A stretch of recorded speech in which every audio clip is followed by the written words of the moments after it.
Hey everyone, I want to introduce what I think is the best deer feeder on the market. It's called Silo, the invisible deer feeder. What makes this invisible? It is this auger system that they have that will run all the way down to where you want to put your pile of corn. And I'm going to show you how to install it today, and trust me, if I can do it, you can do it. I got to tell you what, this thing is made, it's like Fort Knox. Nothing's getting into this, so you don't have to worry about little critters trying to get in, eating all your corn out of it. They're not going to be able to get in with the way this is set up. One thing I do want to talk about is what this is made from. It is made from aluminum, so you don't have to worry about it rusting. It might corrode a little bit over the years, but this thing's going to last longer than I do. So, great unit. All right, we're going to start off with the things that you need to assemble this. Everything's going to come in the feeder itself. It's either going to be a box in the feeder or in that back door where the battery is. What you need to have is you need to have 2 wrenches, a 7/16 and a 1/2 inch, and then you need your mallet. A hammer will do. It comes with your pliers. It's going to come with your Allen wrench that you need for the auger itself.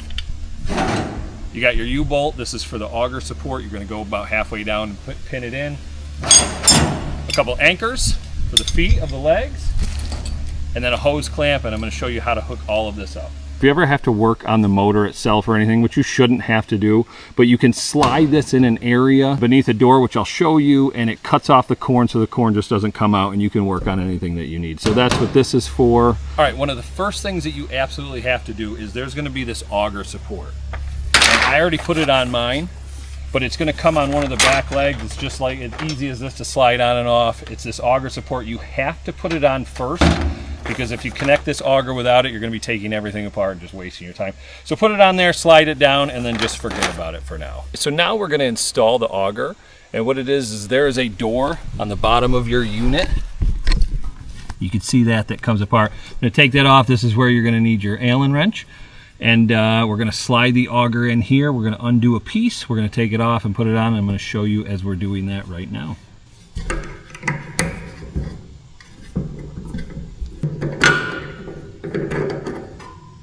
Once you get that piece off, now is time where you're going to slide the spiral part of the auger and the hose right through there. Connect it, and it's just that easy.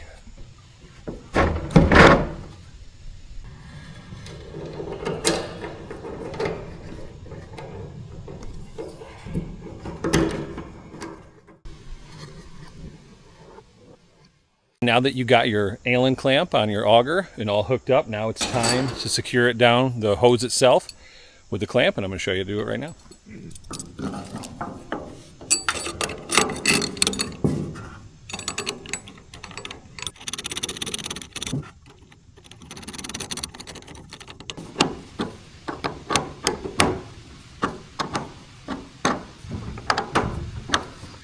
Okay, now that you got everything hooked up with the auger, now it's time that we're going to run this pipe holder that we put on before. Right here, we're going to run that pipe holder all the way down.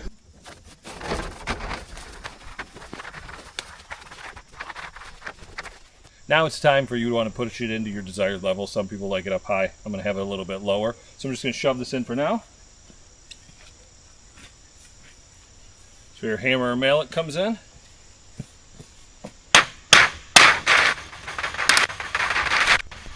What they did different this year is a lot of the pictures that you'll see online, they have a single head on it, and they had one corn pile. This one has a dual, so it's going to make 2 separate piles for you. It's just something that they did to make a little bit of improvement. Deer can come up on both sides instead of that one. Now, you know mature bucks, he's probably going to push everything out of here anyway, but it's nice to have those 2 piles there. This is the time where you can build up things around it. I've seen guys plant grass. I'm going to use rocks, and I'm going to build it all around it so it somewhat looks natural to the deer. Here's my finished product. I use rocks. Like I said, no, you don't have to do the same thing. People use logs. People let the grass grow up. That's my plan for the back. But besides that, looks pretty good. Now you got the U-bolt to secure your line down. You want to put it about halfway down. I'm going to put it right here, just secure it so if anything trips up over it, it doesn't knock it out of place. Now it's time we open up the unit. Connect the battery. I'm going to show you how to program the timer. All right, now I'm going to walk you through the setup process of this.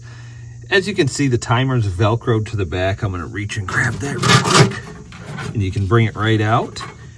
Manual button on top, you can hit it once and it will turn on. Now, when you want it off, you click it twice and it'll turn off. But if you notice, it's in the off setting right here. You need to change that back to where it says auto so that it'll run correctly when you set up your timer. Now, if you want to set up the timer, there's a few different things. There's your P for program, D for days, so you can change the days of when you want it to be set, hours for H, and M for minutes, and that's when you set it. There's a time button, that's basically your home screen, and then there's the clear button, and I'll show you why that's important in a little bit. So say I want to set the timer for 3 o'clock in the afternoon. I just want to do one feed.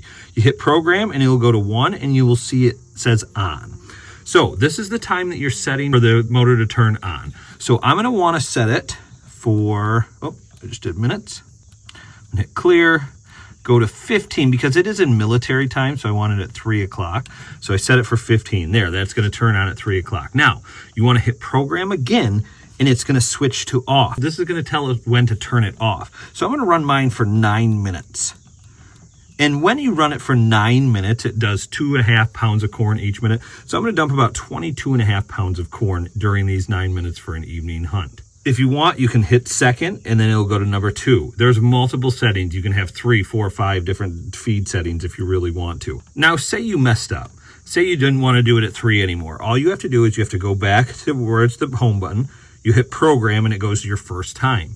This one you have to clear, but it is very important that you clear the first one, and then you go hit program again to go to your second setting and hit clear, because if you don't clear them both, what's going to happen is it's going to kick on and it's never going to know when to shut off. So you got to have the on and the off both cleared.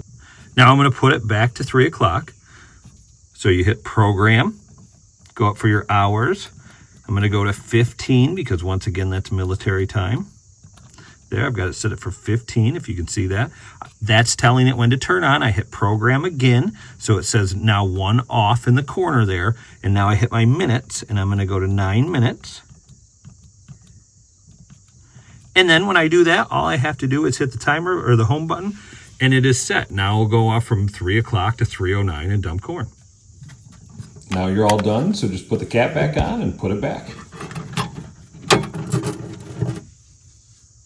It has an amazing battery on this thing. It's like a car-sized battery already, but what they put in as a feature is a solar panel.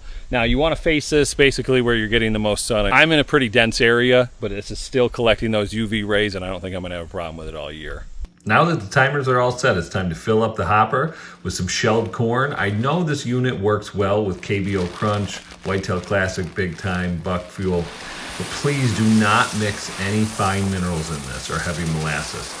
Fine minerals and heavy molasses will gunk it up, and it's going to shut down the motor at some point. So stick to the shelled corn and the things that I listed before. Something I forgot to talk about is you can manually adjust this with your 7/16 wrench. It's got a little screw right over here. All you got to do is loosen that up, so if you need to adjust this front auger piece, it is nice and easily adjustable. Then you just tighten it back down. The average hunter dumps about 10 to 15 pounds of corn a day if they want to set this up for their bait pile. With this goes 2.5 pounds per minute. So use that when you're factoring in your time, when you're setting up your timers, about 2.5 pounds per minute, so you can adjust it accordingly to see how much you want to dump for the day. One feature I highly recommend is the remote. It's an extra add-on, but it is 100% worth it in my opinion, and I'm going to show you why. Say I don't have enough corn down. This is the remote right here. All it is very simple. There's an on and off switch over here to make sure it's using battery or not. You turn it on, you hit on once, and it overrides the program, and there it is. It'll dump corn out, and you can put as much as you want out. So if any critter comes in and eats it previously, or you don't think you have enough on, you can turn it on with the remote. Just like this, I'm gonna hit the off button. See here, hit the off button. I'll zoom in, and you can see that there is no more corn coming out.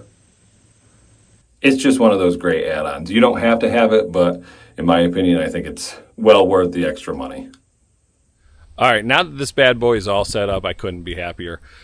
There's a couple benefits of this that are extremely important that I want to touch on. One is this holds 1,200 pounds. That means you get to stay out of the woods less scent in here.